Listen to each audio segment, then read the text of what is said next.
Oh, there's Rocky, and that's Fame in the podcast. All right, welcome to Fame and Fortune with your host, Taylor Fortune, and... EA Fame, good, and you? With the total dramatic pause. I loved it.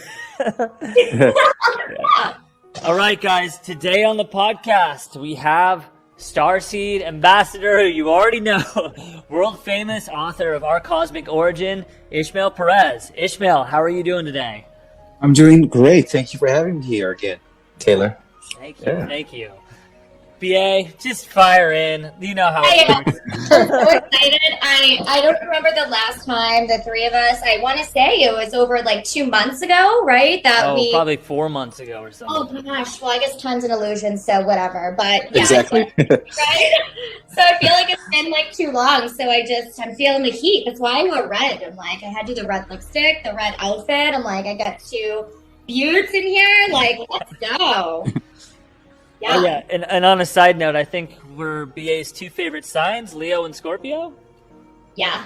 Oh, wow. Interesting.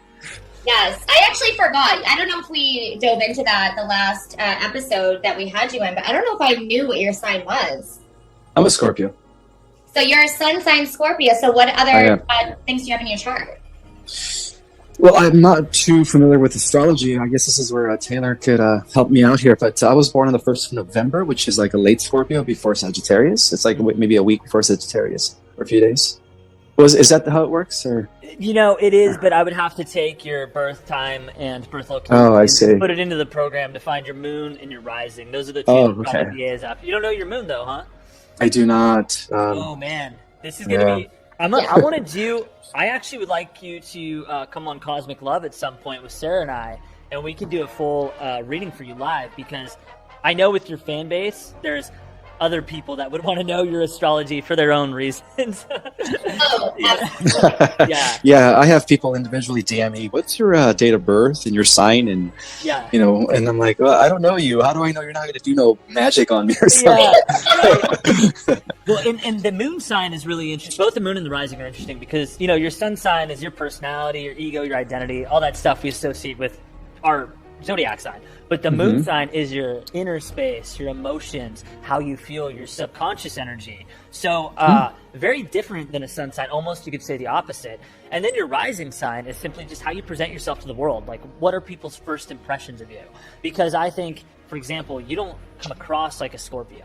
I'm sure you're very Scorpio once we get to know you, but you come across as something different, almost like a Libra or something, like a Libra. I was going to say Libra. He reminds me of my lawyer. Yeah. Really? Yeah, Hey. that's a compliment. Right. Thank you. I appreciate that. Like very intelligent, all about like their goals and ambitions and, you know, things like that. And very, very Good to stable. know. Very stable. Well, I'm very well balanced. You know, I love to, I don't know, you know, every day I recreate myself and a better version of myself. I'm always looking to see what I could bring to the collective. Yeah. So, It's a very Scorpionic thing. We're always reinventing ourselves and shedding layers and things like that. That's how I'm the same way. I change myself up every single day, even if I tweak just a little bit here and there. you're a Scorpio as well, Dennis? Yeah, I'm a Scorpio sun. And then speaking of our rising, how people look at us, I'm Aquarius rising, so that means I'm the star. Okay. So, yeah. She's a star. Nice. Yeah. And that explains why you guys were in Hollywood, a month ago, and you guys were asked to do a photo shoot, right? Yeah. Yeah. That's amazing. That was just so crazy, yeah. So, and I'm just so excited because Sarah and I are going to visit Taylor in about a month, and you know, we're going to go visit some friends that we met on Melrose and just go back to where we had our photo shoot. And there's like a new store opening up called Shoehorn. Shoehorn, baby. Yeah, it's like a crazy, like funky shoe store with the owners that did a photo shoot with us. And I'm just super excited to just meet you people. It'll be fun. They love her. They love her. Like, she just walked in and they're like, she's like discovered by these guys who own this store, and they're like, we're going to make you a star. Come with us. We're going to do a photo shoot. We're going to splash you all over this place. It was great. Yeah. Nice. I'm sure she was loving every second of it, right? It was so fun. And I That's don't cool. get into random cars with people either. I just want to put that out there. But they had the store, we had the photo shoot like across the street. So we got in the car with like the owner and like I don't do things like that. Like I always think someone's gonna like murder me. But their vibe was fine. I was with an intuitive goddess, Sarah, and with between both our intuition, we're like, no, they're fine. You know what I mean? So we went across the street and just Taylor walked in like, what the F is going on here? Like, I left you for like 15 minutes, maybe 30 minutes, and you guys are having a full-blown photo shoot, magazine app? What's going on? Yeah, but then they also pulled Taylor in. Then they Oh, yeah. Yeah. Okay, they were That's gonna go. awesome. They were gonna go do like street shopping on Melrose, just girl stuff, go buy clothes. So I'm like, I'm just gonna go grab a coffee, like check some emails. I go get my coffee. That's it. I'm just sitting. I ordered a coffee. I'm sipping it. They're like, "Hey, we're doing a photo shoot now." I'm like, what? They're like, "Yeah, we met some people at the first store we went in, and they want us to now rep the store in some photo shoot and come back because they want to meet you too." I'm like, Nice. wow, Nice. wow, these girls know how to, just they bring magic with them everywhere they go. It was That's fun. I bet it was. 1 second, let me close the door. Of course. No problem. We'll be here waiting for We'll be, you. we'll be waiting. We'll be waiting. Sorry, neighbors just Yeah. got in. Okay. So I have a question. So on the whole like modeling aspect, so I feel like for Taylor, Sarah, and I mean I've modeled like for like years, and Taylor, you had your modeling thing. Sarah, it was her first time. Yeah. But you, our guest, you look like you would do something. So like, have you done any like modeling or anything like that? I did, when I was in my early 20s and mid 20s, I did runway shows, photo shoots. The only thing is because I was too into my philosophy and writings and deep knowledge, I just didn't want to go forward with that because it wasn't who I was. I felt like I was selling myself, my soul, to the industry that is controlled by a cabal. And when they told me, we want to sign you up to Ford, you can go to Milan, you can go to New York, you have the height, you're chiseled. God. I'm 43 now. When I was 25, if I showed you guys a picture, I don't know. I think I do have a picture. I'll probably post it as a reminder. But I look totally, very, very chiseled in my prime. And Unlike now. Yeah. I don't know what you're doing now. well, thank you. I guess I'm aging well. But I appreciate the compliment, guys. But I turned it down because of my beliefs. I didn't feel like I wanted to sell it and take it further. And yeah, I mean, it was just an experience. It was a way to make some side money back then. And after a while, I didn't feel comfortable anymore. Not to mention two homosexuals threw a pass on me, and that just kind of did it for me. I was just like, okay, come on, I'm not gonna put up with this.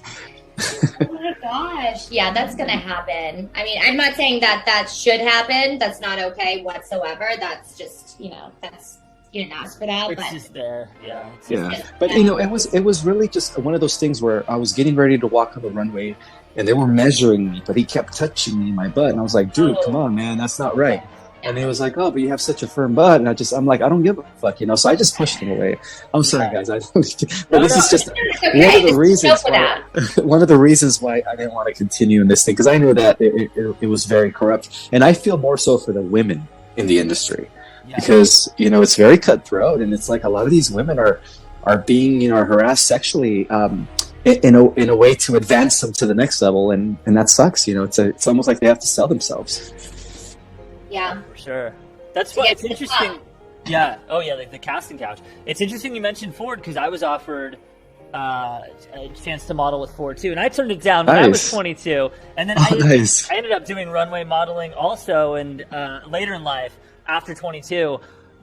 It's just funny. Like you and I have talked before about so many random parallel things from like the action movies we were raised on to the comic books to like even in our 20s, like being offered a chance to model with Ford, and they were talking about New York and Milan and London, all that kind of stuff. And then later in life, I signed with a modeling agency in San Francisco and ended up doing runway, print, and then mostly like TV commercials and things like that. So Nice. I didn't get to that part, but that was the next level. yeah, That's interesting. It wasn't that busy in San Francisco. Like I was kind of a semi-big fish in a fairly small pond up there. It's just so it was more tech-based commercials, eBay and Dell and stuff like that. Oh, okay. What about VA? I'm sure she's done a lot of swimsuit catalogs or. Well, not to brag or anything, but Ford approached me as well, guys. So I'm just kidding.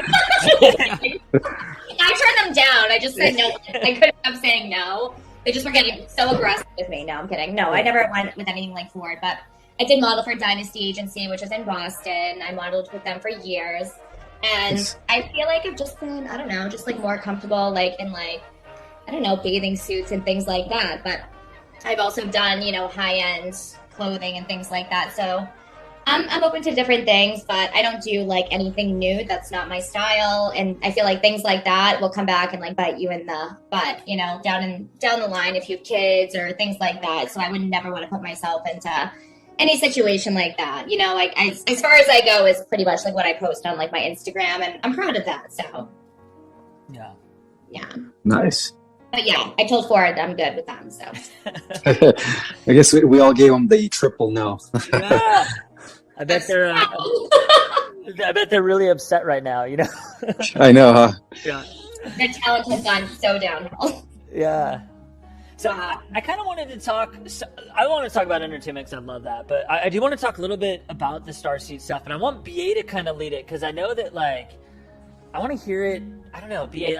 What do you know about like the whole Starseed cosmology and all that? What questions do you have? Because I know you love this stuff, but you don't know a ton about it. And I don't. Yeah. I don't really know much about it at all, to be honest with you. I'm learning so many different things as of lately, you know, on just all these different things. And I'd love to, I mean, I know in that other episode that we had, well, the first episode that we had with him as our guest, like you were talking about your book and things like that. And I probably asked this already in like the other episode, but I'm going to ask it again for people that didn't get to see it. So what made you get into everything that you're into right now? So you told Ford to take a hike, and then all of a sudden you're like this alien. So this is why I like it. It's no work. I love it. I love it. In the galactic community, we don't like to be called aliens because it seems that's like a very I guess not a bad word, but you know it's not appropriate. So we like to call ourselves as extraterrestrials. Okay, That's extraterrestrial. Okay, so that's a very good question. You know, my whole life, like I think I've said it many of times, I felt like I was different. I didn't belong here. I launched for a home. I wasn't comfortable with my settings and why things were the way they were. I started questioning things from as early as 8.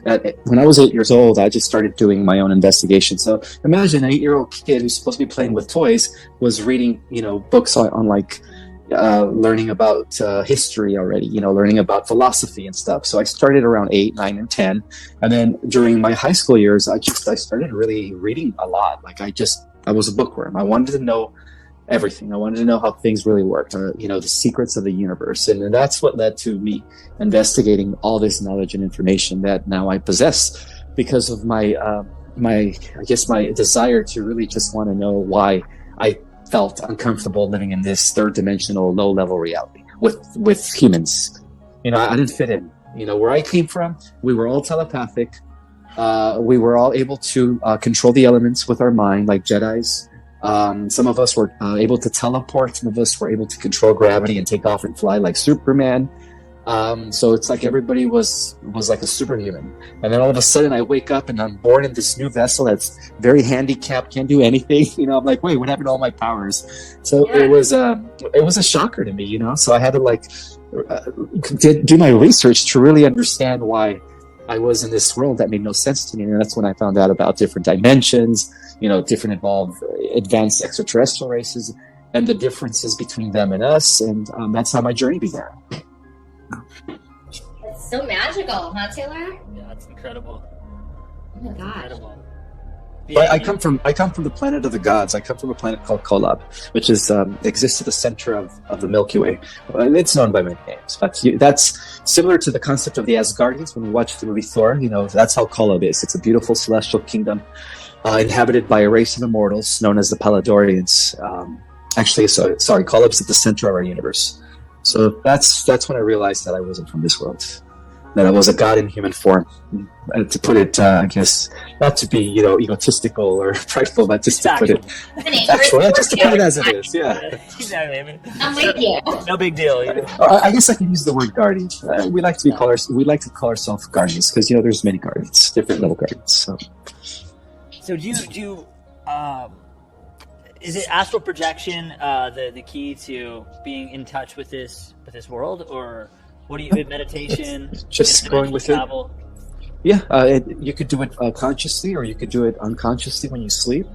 But for the most part, it's just going within. If you could spend 20 to 30 minutes a day, even if you do it a couple times a day, sitting still, quieting your mind, turning off this chatterbox, and then just tapping into the subconscious, but then the superconscious kicks in, then you're able to, access information beyond this realm. But I guess you have to really be doing it for so many years to get to that level okay, let me just give you an example. When I first started meditating, it used to take me an hour to get to switch from the, beta wavelength to delta. Delta, which is, and then now it's like I just do it in 10, 15 minutes and I'm there. And I'm like, whoa, it's because I've been doing it for 20 years. Yeah. So it's easier for me, just like any sport or anything, the more you do it, the better you get at it. So I've always been into the mind, the powers of the mind and stuff, but I use it for good, of course. I love that. I would like to learn more because I'm, I try, you call this the chatterbox, right? So my mind just doesn't shut off. It's just impossible for me to just kind of, just stop the thoughts from coming and just to quiet the mind and things like that. And do you have any tips and tricks on a beginner's version of when you first years ago started meditating and actually becoming good at it for the people that don't know anything about meditation? Oh yes, actually, if you could, the first thing you have to do is build your concentration. So if you could focus on an item, any object, that could be as simple as an apple. I've always used an apple because, it's just one of those things where you can just put it in the center of your eye, and you're visualizing it's red or green, you're tasting it, you're smelling it, and if you could hold that image for 30 seconds to a minute, then that means you're building your concentration. Most people can't even pass 20 seconds. Holding an image longer than 20 seconds. So if you can do it for a minute, then you're good. So the more you do it, the better you build your concentration and the better you get at it. So if you could start with, it could be a banana for you. I'm just saying anything, it doesn't have to be an apple. Well, apple's good because it represents knowledge and wisdom. So that's why I used it, yeah. Yeah, the analogy there too, So that's the trick, BA, is to focus on an object and just see how long you can take, preserve that object in your mind without having anything intrude or any other thoughts coming in. And the more you do that, the more you're going to build your concentration. And then when you do that, then you combine that with breathing. Sometimes you might want to start doing the breathing first just to relax, just to kind of calm your mind. And, the best way to breathe is very slowly and being aware of your in-breath as you're inhaling. And then exhaling really slow. And the slower you do it, the better it is going to be. You're going to be more relaxed and more at ease. Yeah. I started doing that in the morning for 10 minutes to start my day. There's a YouTube channel that I follow, and it's a morning 10-minute, and they upload a new one all the time. And it's, it kind of just guides you through it. I feel like since I started doing that, it really gets my day on a positive start. As opposed to in the morning, I would automatically, because it's hard not to just look at my notifications on my phone and things like that. It's just I'm a creature of habit. So I try to not do that. And just as soon as I wake up, just turn on my TV and do my morning meditation. And I feel like it's totally changed, just how my day starts, There you go. Yeah. That's awesome. So see, you're already starting. Yeah. I'm in the beginning stages, Well, I'm not going to say I wish. We're going to take that out of the VA vocabulary. But I definitely foresee myself getting a lot better at it as long as I continuously do it, Practice makes perfect. Yeah. With anything, That's why we're all models, We're just yeah. We are. I guess I... Yeah. Go ahead. Yeah, as you were. Oh, man. Okay, that's amazing though that you said that, BA, because actually, so my thing in the morning for meditation, I try to do 5 minutes every morning as just my morning meditation. I do another one in the afternoon that's usually about 15-20 minutes. But every morning I set my iPhone alarm. I just want to make sure I tuck in that 5 minutes, and I have a mantra that I read. So I set my alarm for 5 minutes and 10 seconds, and it starts to count down. I pull up the mantra, I read through it one time. It's about a paragraph long. And then for the last 4.5 minutes, I just close my eyes while concentrating on that mantra. And that mantra involves divine masculine, divine feminine energy, my guides, the gods, soul tribe, all these kind of things in there. And then for the next 4.5 minutes, this isn't quite, it's not about, reaching delta or alpha state or anything like that. What it's about is doing inventory on what is in my mind that day. Like you talked about, the chatterbox, or like, the monkey brain they call it. So I know that day, in that 4.5 minute countdown, if my mind is just full of junk, full of noise, whatever, I'm like, okay, there's some things I got to work on today, or alternatively, if I feel calm, tranquil, peaceful, I'm like, okay, today's gonna be relaxed. I'm not stressed. I'm not thinking about anxiety-ridden issues. So, just throwing that out there for you guys. I like to hear this morning, things you do. Yeah, for different things for different folks. We all learn differently. Yeah. Whatever works. Some people like to dance, so they like to wake up and they play music and they do dancing, and that's their way of meditating. That's how they get into that zen. Yeah. So, well, I've actually added. So I used to do like karate when I was younger, and there's kata in there, which is similar to like chi movements and stuff like that. And I actually found in meditating that I like to almost improvisationally do kind of chi or kata type movements as I'm sitting in a lotus position, but I don't mind like moving my hands, feeling the kind of astral energy around me. Like if you want to create an orb of some kind, that relates to some chakra, sacral chakra, or the solar plexus or anything like that, you can create the orb and like kind of allow it to surround you and sort of try to feel it and imagine that etheric energy actually expanding and moving around the room. So for years I was very my hands were in a fixed position throughout meditation, whether it was on my lap or whether like this or like that. And I found as soon as I opened up my hands and started feeling everything with my eyes closed, it got a little more exciting. Oh, I've never heard that before. I made it up. Oh, yeah, that sounds like a thing. Okay. I mean, Tai Chi has been around for years, but I kind of incorporated it into my own brand of meditation. Well, it turns out that some of the Tibetan masters that are really advanced in this type of skill are able to actually generate plasma through their hands, through their chakras. They're able to create balls of plasma. And when they need to, direct it towards their enemy gets a blast and it just defeats them. Or they could direct it towards an item and it like if it's a tree, it'll just take the tree down.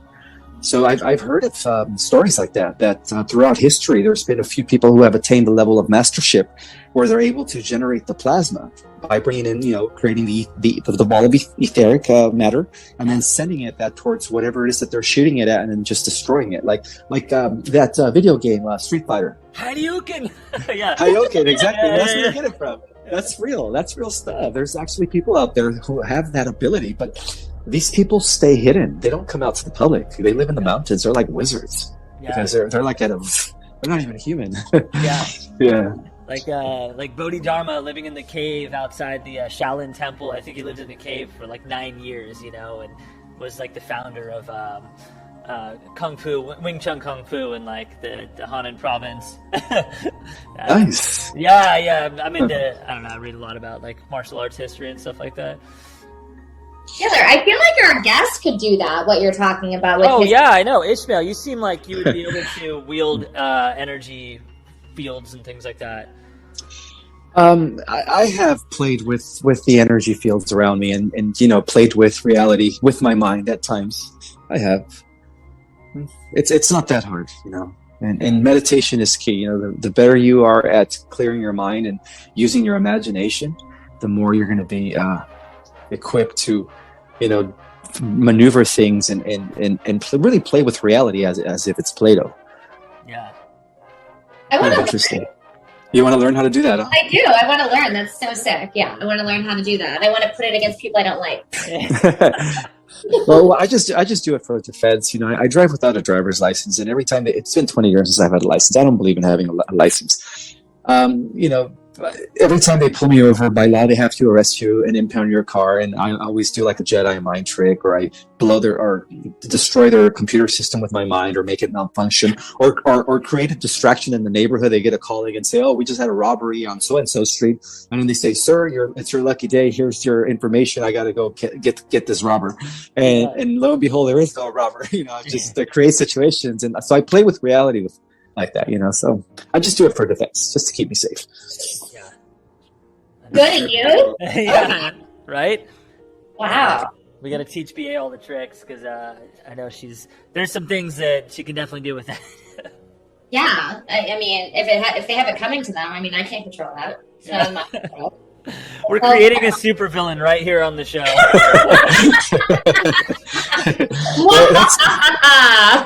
Oh my god.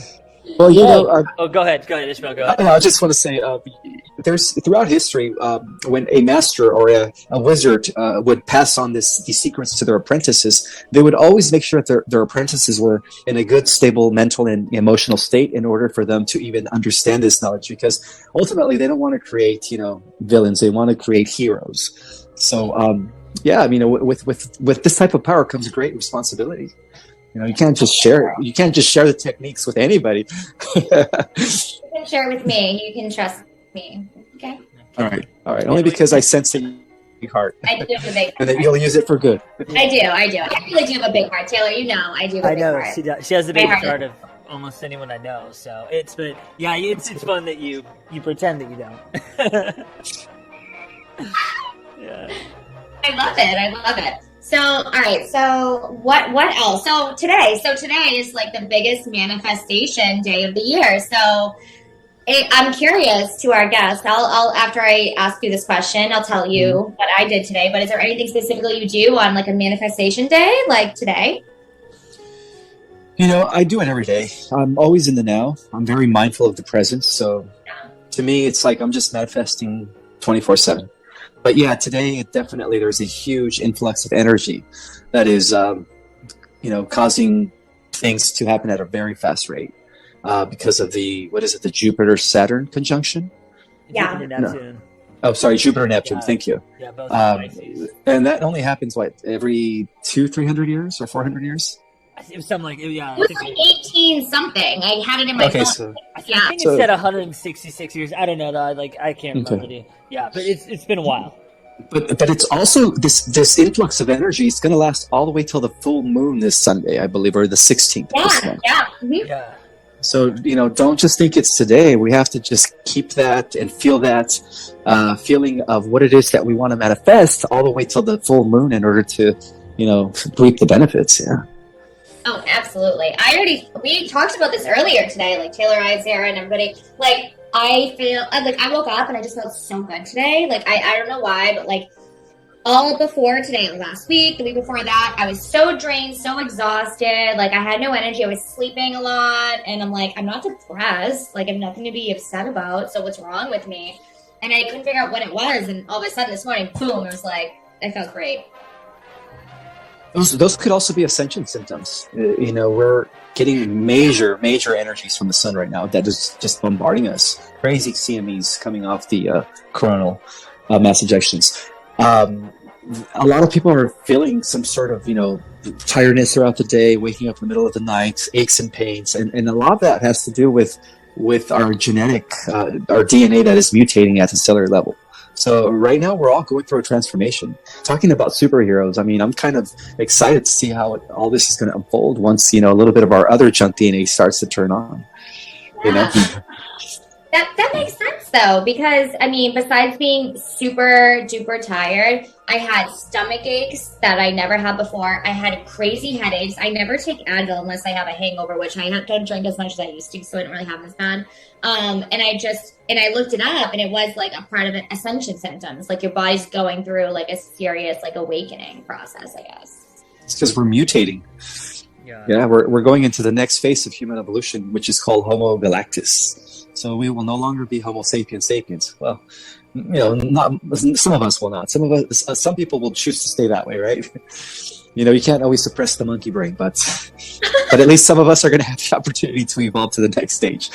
And for those that do not evolve, we're going to be like superheroes, like superhumans. Oh my god, I'm obsessed with this conversation right now. Okay, so hold on. So so this is happening right now. So when essentially did this start, this ascension process for all of us? Like when did this start? It's a 45-year process, 40 to 50-year process. It's that's the time frame. It began in 1987, marked by what it became known as the harmonic convergence, and that's when astronomers and scholars were seeing that our solar system was aligning with the galactic plane of the Milky Way, which is the central sun, and that only happens every 26,000 years. So, based on their previous recollections and archaeological and anthropological evidences and findings, they realize that every time our sun comes into alignment with the center of the galaxy, we go through this field of energy called the photon belt. And what that field of energy does, it transforms the species into the next stage of human evolution. So those that are ready to ascend are going to evolve and become like superhuman-like. And those that are not are just going to like wait till the next 26,000 years, which sucks for them. But it's an opportunity that we get every 26,000 years to go into the next level. Beyond just human, yeah. So this is something that has occurred 5,600 times in the past, based on this 26,000 year cycle. Yeah. Now, I'm letting VA process that because I know I can read her mind. The purpose of star seeds then are to prep people for the ascension. Basically, that's why you go from a kind of utopian kingdom to a world of 3D reality with severe limitations, is to assist other people in this kind of divine rise. Is that correct summation there? Yes. So the star seeds, like I mentioned in our prior episode, they are the advanced souls that decided to return back or to come back into this third dimensional level of reality as a human being, right? Leaving behind their supernatural abilities and their amazing talents that they had up there, and coming down to these handicapped vessels in order to help everybody else reach that level. Yes, exactly. You're absolutely right. But not everyone's going to take the opportunity, because a lot of people on this planet, there's unfortunately a lot of people are just they're so hypnotized, they're so programmed, it's hard for them to break out of their programming. So that's like 95% of my family. That's why I'm the black sheep. Yeah. That makes sense. Yeah. Same here. Yeah. But I wouldn't want it any other way. I always thought that I was the outcast and things like that growing up, and then there was something wrong with me. Now I'm like, no, I'm not going to say this in front with you. I almost said that. You want names? No, I just growing up, I was like, okay, I just like you said, you always felt different, right? I was the same way. I always felt different. I didn't know what it was. I just felt like I didn't belong. I didn't agree with anything they agreed with. I didn't agree with the news. I didn't agree with all the propaganda. I never did. And, I'm just like, when people would talk to me about, oh, do you know what this celebrity's doing and stuff? I'm like, yeah, of course there's a point in my life. I was like, watching the Kardashians and all that other BS or whatever. I guess all girls went through that stage, but now I look at it, and I guess since my awakening, I'm like, oh my God, it's just to get your mind off of the real things that are going on. And that's what they want to happen. They want your mind to go into different things and to focus on things that don't really matter. They want you to dumb down pretty much. True. That's so true. Yeah. That's because they know that this rare opportunity was coming. And, the powers that be, don't want this next phase of evolution to happen. They don't want this genetic mutation to take place, because they know that when it does, whoever when these people reach this new level of power, they're going to take hands into the situation into their own hands. They're going to be able to have the ability to just do whatever they want with the powers that be, by virtue of having superhero powers, superhuman powers. Now, okay, but superhero powers, that's pretty strong. So do you actually, I think we talked about this before, but I'm constantly curious about this with starseeds, how much those superpowers are actually going to exist on Earth in 3D reality, as far as telekinesis, teleportation, telepathy in general. Do you actually see people being able to fly and move at the speed of light and things like that on Earth in LA? Yes, it had happened before. 26,000 years ago, we're all familiar with the stories of the gods, right? Mythology and the demigods and the wizards. Those are real stories. Atlantis did exist. I think the last bit of Atlantis sunk about 900 50 BC, which is almost 9,000 years ago. But before that, for the last, 50,000 years, we had mortals, we had gods or immortals, and then we had everything in between, demigods and wizards. Yeah. And that, so all that stuff is coming again, brother. It's all going to come again. There's going to be different stages of exaltation or upgrades, depending on how soul the individual is. That will determine their level of power. So the oldest of souls, the ones that are coming from the highest dimension, like, the highest dimension is 15 in our cosmos. Okay, there's 15 dimensions. Those are the ones that are going to be pretty much the cream of the crop. They're going to be like the goddesses and gods. And then underneath them, you're going to have like the superhumans, so like the mutants, right? With one power, like this person's a telekinetic, this person's a teleporter, and so on and so forth. And then underneath them, you're going to have like the wizard type of people, like people who could just heal you, people who could just sense things before they happen, like the gift of prophecy, send, frequency waves through their hands and communicate with the animals, like Gandalf from Lord of the Rings. Yeah. And then you're going to have the average person who is just going to be a human without any powers. And then, those are the ones who are going to be like, wow, who are these people? So there's different names that are describing this next stage of human evolution.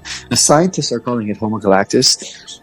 The ancient stories that were left behind according to the original manuscripts before it was revised into the Bible and the Quran and the books that we know today, which is totally different than what read thousands of years ago.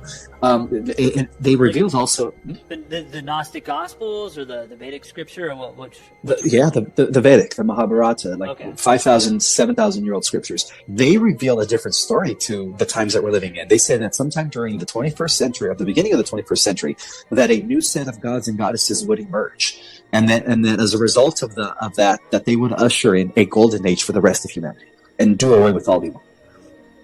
So that's what the original prophecies talked about, not this idea that this Christ is coming with the angels or Judgment Day. No, it talked about real people with powers that would emerge, and that they would be like the gods and goddesses of old, but actually more powerful this time.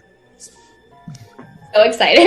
I love it. I'm so excited for all of our powers. I think I'm either a wizard or a demigod. I can't decide which one yet. Time will tell. Well, when the solar flare takes place, the final release from the sun, it's going to trigger the junk DNA into turning on. Then we're all going to know exactly who's who, But from what I understand is that those that are going to be reaching their full capacity, again, the oldest of souls, they have the biggest heart. And the reason they do is because they're the ones that are going to make sure that everybody else underneath them, all the the superhumans and the wizards, use their powers for good. Yeah. So, that's why they're going to be in charge. But, it's because they also have the biggest heart. I can see that because I think one of the things that we have our little tribe of people, me and BA, and I think one of the things that really defines us is that I like to say everybody's conscience is clear and everyone's heart is pure. And we are people that have been through a lot of things and may not have always been that way, but through just the process of living and learning and changing and growing and evolving, everybody's reached this kind of level of personal development and leadership and compassion that really just kind of brings us all together to a place of our divine ascension, divine femininity, divine masculinity. It's really exciting, and I feel like I kind of only connect or keep people around in my life that are at that level. Yeah, absolutely. And that's actually a starseed trait. That's why, you resonate with people like BA and with me, and others, because we're actually, we're the family from the heavens that decided to come to the earth in these physical forms to help the rest of the earth humans. Yeah. Yeah. So.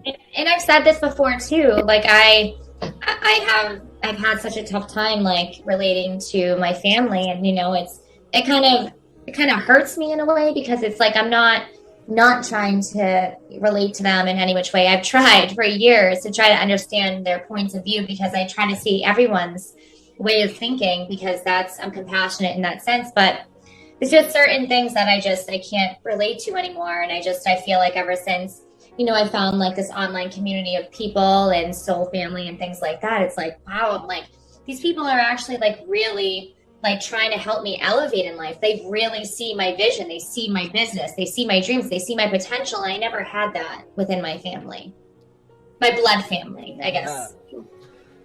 Makes sense. Yeah. I'm with you on that. Yeah. Oh, she's just got another crazy dream. She's just a crazy person, just the unrealistic expectations. Like, no, I have like really great ideas. You just don't see my vision. And then when my vision comes to life, they're like, oh, she wasn't kidding. Yeah, exactly. I know. Be that beacon of light to everyone else. Yeah.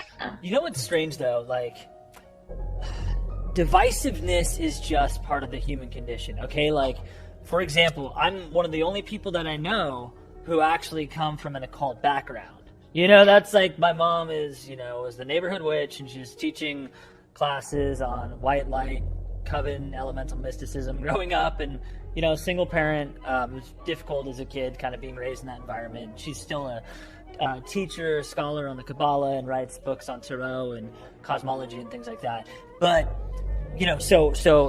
me being 40 years old now, people are like, oh, that must have been incredible growing up. Like your mom's like a Yoda type, or just some kind of witchy scholar. But the reality is that nothing disparaging against her, but like you guys, there's still black sheep elements that still come into my life, regardless of your background. Like, my dad is a scientist, and he's very much into New Age spirituality and astrophysics and all that.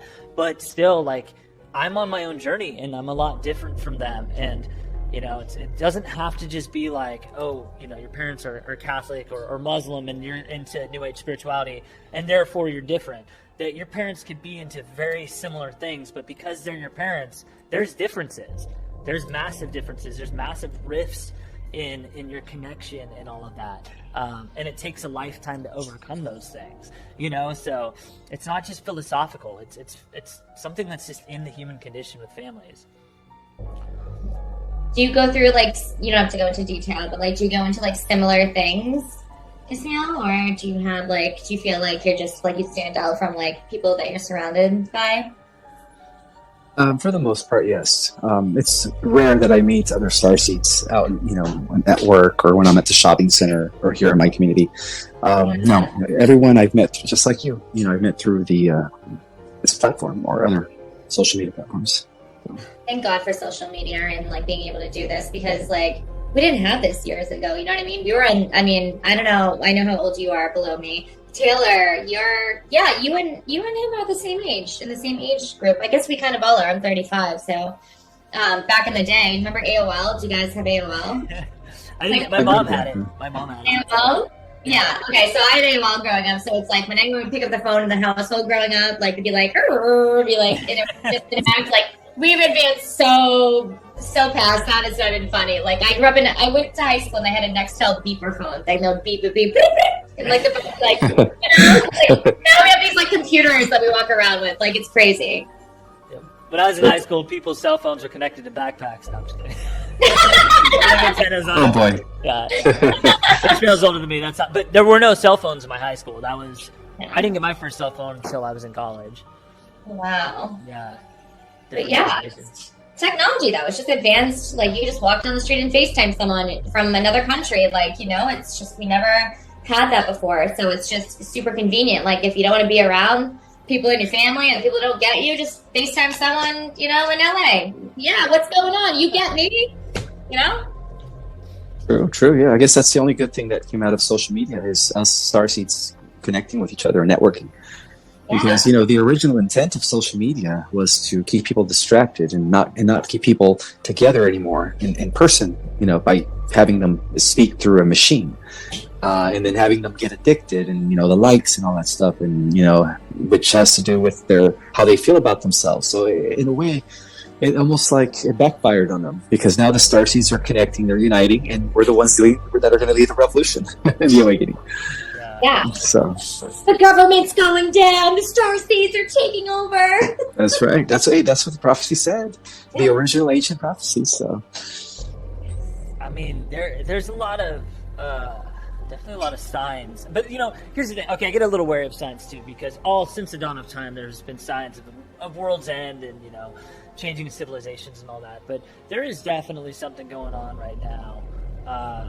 Empirically, it feels like there is like a shift. There's a cosmic shift happening on our planet. And like the old systems are just not sustainable, and we're seeing that even with like I mean, I don't want to bring up too much contemporary politics, but like even with Ukraine causing food shortages and oil shortages around the world, it's like we're so interconnected now that it's just like a house of cards, you know? Yeah, it's all crumbling. Yeah, it's all crumbling. That's all. I really don't want to get too into like the geopolitics of like this moment because that'll date the podcast in like 3 months. But like, it's so fragile, and I think the moment it all shifts, it's either going to go one of two ways. We're going to go back to a commodity system like a gold standard, or we're going to go completely digital into crypto. And either way, it's going to have severe economic ramifications in the world where I think the entire system might just finally collapse. The entire reality is going to collapse. Yeah. We're entering fourth and fifth dimensional reality pretty soon.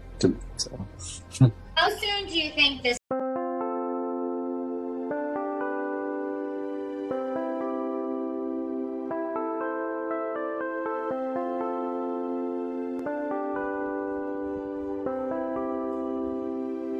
Chẳng được quên khi cơn mưa đêm lại về.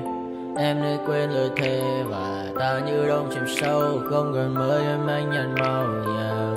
Em chỉ cần mơ đâu em chỉ còn là những cơn mưa vô giá. Cho bên mơ em không mơ anh. Anh một đêm mơ chỉ cần bên em không được cần nhớ. Và chỉ thôi không còn nhớ. Và người ta bên nhau như ngã tớ. Muốn nhớ về say em chỉ còn với em ở đây. Và anh như muốn chết đi nhưng không muốn em mãi mãi. Tình yêu làm cho ta đau đầu. Không em như nằm hâm mộ. Anh như đứa mong cầu. Và mưa bên em ngô sầu. Cha có mãi mãi em mơ. Chỉ có bên em nhưng đừng khó mơ. Em ở đâu ra em muốn bên ai. Anh không mong gì hơn. Chỉ mong em sẽ ở đây ôm anh thật gần. Anh chỉ mong đôi ta được có nhau. Mà đừng em đâu anh có em. Một đôi bên nào đừng có em. Ta sẽ trao nhau môi hôn thật sâu. Ôm anh cứ mưa bằng ngâu. Và em chỉ nằm đâu. Anh không muốn em ở đâu đâu. Một cơn gió thứ anh không mơ cầu. Mà không đôi anh mà bên giờ. Anh chỉ là my friend. Em quên đi bao lời hứa. Quên đi cả những ngày xưa. Anh như là muốn nhớ. Em cứ một chưa. Mà đừng ở đêm ở đêm. Anh như một đôi mà kem. Không như là ba trên thêm. Cho em nhiều hơn như là kem. Chỉ cần là mưa thôi. Em chỉ cần là mưa thôi. Còn ai sẽ là nắng rồi. Em chỉ cần là mưa thôi. Cho anh được êm trôi. Cho anh được ôm em kia trời nắng. Và ôm em kia trời mưa. Và có anh có mặt trời. Em như là cuộc đời. Có được nhau là gặp thời. Không cần mưa để mần lời. Anh muốn em mau về đây để cơn mưa ngừng trôi. Anh muốn em là cuộc đời trong mưa mời. Bao còn bao nhiêu sự trên đời. Anh chỉ mong muốn có em bên người. Không muốn mơ mơ. Chỉ cần mơ say. Em nên làm con tim một sầu. Đừng làm con tim để âu đầu. Yêu em chẳng em mà mong cầu. Chỉ muốn có em ở trong đầu. Anh không.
which has determined your fate. I've never seen so clear, I feel the end and it's near. The day of reckoning's here, the sound of deafening fear. You gon' die if you try, you just might get a little bit of trouble, K-N-I-F-E, right in your side, you will never see me coming. You gon' die if you try, you just might get a little bit of trouble, K-N-I-F-E, right in your side, you will never see me coming. My energy is next level, so damn you better be careful. I got an angel and devil, he snaps me straight in the temple. I'm ready to be a rebel, I've got a lot of potential hidden inside of this vessel. That shit is so exponential. I need a first class ticket to the top, no limit. I don't play no gimmicks, I'ma take you to the clinic. If you want a taste, come at me and you will be replaced. They won't find a trace of you anywhere or any place. You gon' die if you try, you just might get a little bit of trouble, K-N-I-F-E, right in your side, you will never see me coming. You gon' die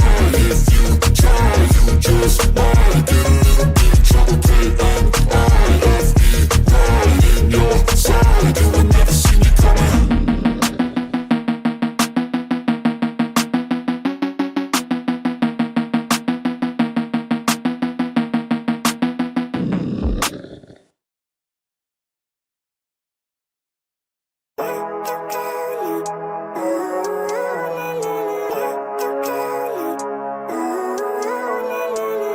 Living life, every day, late at night, not okay. All I want, and I pray, all I need are some better days. Fuck me, I'm looking in the mirror, so foggy, but I've never seen clearer. I don't really think anyone can save me, and honestly I'm not really sure I want saving. I like to be my own worst enemy. There's no risk if you don't try at anything, so I'ma just keep buying everything. See you in the next life, have to be a better me. I don't think that my head's on straight, gotta flip it and grip it and go and get an x-ray. What's wrong with me? I just feel weight pushing on my chest and it squeezes till I suffocate. Better change my mindset, meditate. It's pretty cool that I'm alive and have better days. I could walk, see, hear, I should celebrate. Think I could change my mind, maybe elevate. Living life, every day, late at night, not okay. All I want, and I pray, all I need are some better days. Yeah, all I need are some better days. Cause all I want, and I pray, I believe in the better days. I'm kinda stuck between a rock and a hard place. Do I work hard or live at my pace? You're only young once, yeah that's all great, but I also want a future where I'm okay. Living life is doing lots of cocaine. Wait no, it's living with no shame. Wait no, it's sleeping in on Sundays. I guess it's different for each of us and that's okay. Well I just wanna be happy, how to get there? Glad that you asked me. I think it's different for everyone. Some of us need work, others need fun. Some of us need purpose to overcome. But try to do what you love when it's said and done. Cause there's so many differences in each of us. Trust your gut, it can show you what you want. Living life, every day, late at night, not okay. All I want, and I pray, all I need are some better days. Yeah, all I need are some better days. Cause all I want, and I pray, I believe in the better days. Living life, every day, late at night, not okay. All I want, and I pray, all I need are some better days. Yeah, all I need are some better days. Cause all I want, and I pray, I believe in the better days.